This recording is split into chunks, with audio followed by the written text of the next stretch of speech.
Sir दर्द कहें या माइग्रेन काफ़ी ज़्यादा समस्या और बहुत सारे लोग इसमें जूझ रहे हैं। अगर हम युवाओं की भी बात करें तो बहुत सारे युवाओं को भी माइग्रेन ख़ासकर इस समय जो मौसम चल रहा है गर्मी का, उसमें ये ज़्यादा बढ़ जाती है और बहुत सारे लोग जो हैं वो इससे परेशान रहते हैं।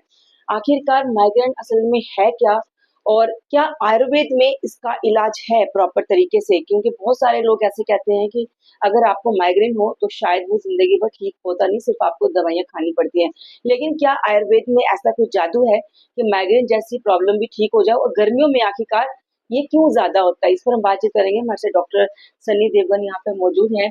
सर माइग्रेन की अगर बात करें बड़ी समस्या है। अब उम्र का तो कोई इसमें तकाज़ा नहीं है कि सर दर्द या माइग्रेन जिसको होती है और ख़ासकर इस मौसम में अगर बात करें, पहले तो हमें ये बताएँ कि माइग्रेन असल में है क्या?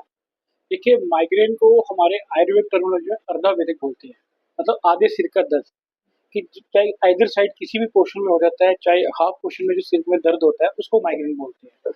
उसके साथ-साथ उसमें पेशेंट के कई पेशेंट में सिम्पटम होते हैं कि उल्टी होती है, कइयों को खाली उल्टी का मन करता है, कइयों को उल्टी भी हो जाती है। ये सिम्पटम फिर पेशेंट टू पेशेंट वैरी करते हैं।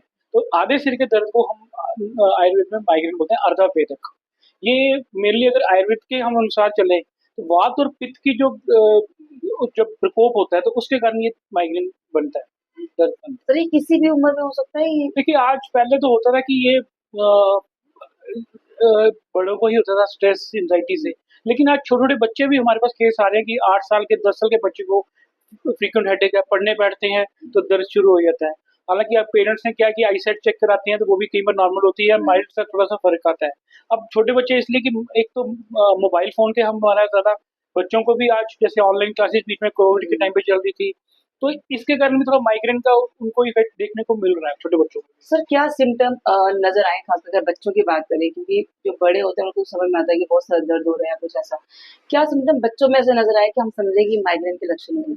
देखिए, मेनली जैसे बच्चे को अगर हम ये जो हम बच्चों में हेडेक मानते हैं, उसमें से जैसे छोटे बच्चे जब पढ़ाई करते हैं उस समय हेडेक हो, या कई बार स्कूल से गए हैं, जैसे सुबह-सुबह स्कूल गए हैं और उसके बाद जाते ही स्कूल में उनको सिर में दर्द शुरू हो गई, या पूरे सिर में हो गई या आधे सिर में हो गई बच्चों में, वो धूप में ज़्यादा एक्सपोज़र होने के कारण।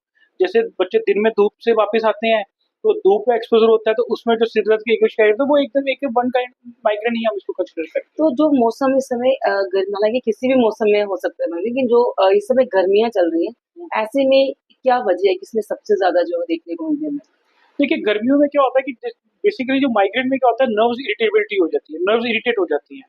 तो उसके बाद जैसे ही कोई पेशेंट, जैसे कई कॉमन सिम्पटम है जिसके कारण पेशेंट को माइग्रेन का अटैक आता है, वो है खाली पेट रहना, या धूप में ज़्यादा एक्सपोज़र करना, या ज़्यादा ठंड लग जाए, उसमें भी माइग्रेन ज़्यादा देखने को मिलती है। तो धूप में ये क्या है कि नर्व्स हमारी ना इरिटेट हो जाती है माइग्रेन में। वो इरिटेशन, जो धूप का जो एक्सपोज़र है वो नर्व्स को इरिटेट करता है, जिससे ये माइग्रेन का अटैक आ जाता है। तो कैसे बच सकते हैं सर खासकर गर्मियों के दिनों में अगर देखिए, गर्मियों के दिनों में सबसे तो देखिए माइग्रेन का जो सबसे फर्स्ट जो है वो तो जो मैंने आज तक अपने पिछले 15-17 साल में जितने भी पेशेंट ट्रीट किए हैं या जितने देखे हैं, उसमें ज़्यादा जो माइग्रेन का जो जो प्रॉब्लम है वो, ठीक है, हम कहते हैं कि भाई नर्व से रिलेटेड है, लेकिन जो माइग्रेन की प्रॉब्लम स्टार्ट होती है वो स्टार्ट होती है स्टमक से। तो सबसे बड़ा जो माइग्रेन जो आज ज़्यादा सबसे ज़्यादा लेडीज़ में देखने को मिलती है, लेडीज़ इससे ज़्यादा प्रभावित होती हैं एज़ कम्पेयर टू जेंट्स। वो ये है कि लेडीज़ कॉमन और खासकर हाउस होल्ड लेडीज़। क्यों? क्योंकि उनमें एक बहुत ज़्यादा चीज़ रहती है कि सुबह उठ के उनका जो ब्रेकफ़ास्ट है, वो कई बार लेडीज़ ब्रेकफ़ास्ट, लंच एक साथ करती हैं। तो ये जो टाइमिंग है मील्स का, खान-पीन का ध्यान रखें? वो पूरा टाइमिंग प्रॉपर्ली मेंटेन हो।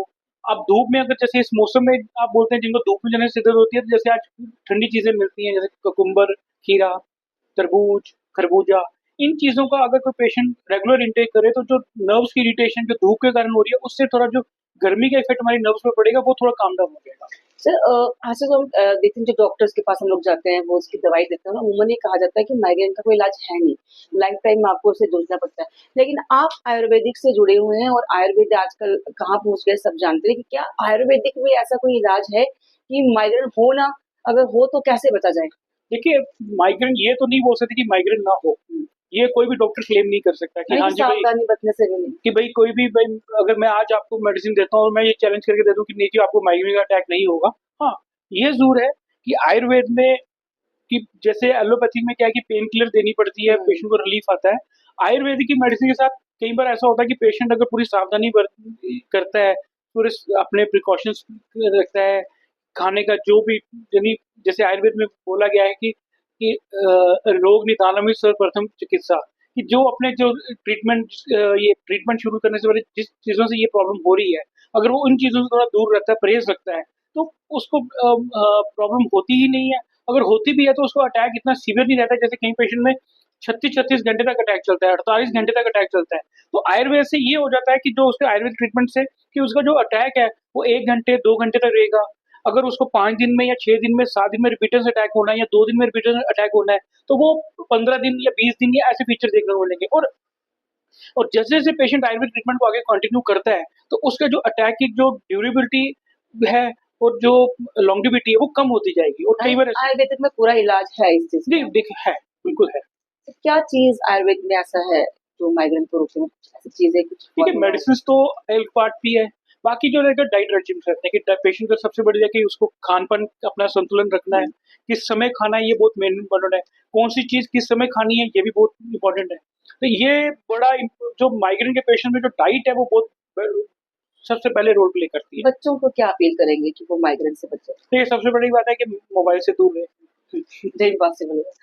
तो आपने सुना कि जो माइग्रेन है दरअसल हम ये कहते हैं कि माइग्रेन लाइफ टाइम प्रॉब्लम जो है वो रहती है, फेस करनी पड़ती है, लेकिन बहुत सारे लोग जो पेन किलर का भी इस्तेमाल करते हैं। तो आपने सुना कि आयुर्वेदिक में इसका पूरा इलाज है, तो आपके लिए भी बेहतर है कि आप आयुर्वेद का इस्तेमाल करें क्योंकि उसमें ठीक होने में आपको थोड़ा वक़्त ज़रूर लग सकता है, लेकिन कम से कम साइड इफ़ेक्ट्स भी नहीं होंगे और आपका जो इलाज है वो प्रॉपर तरीके से भी चलेगा। कैमरामैन नमित सर से सुनना चाहूँगी।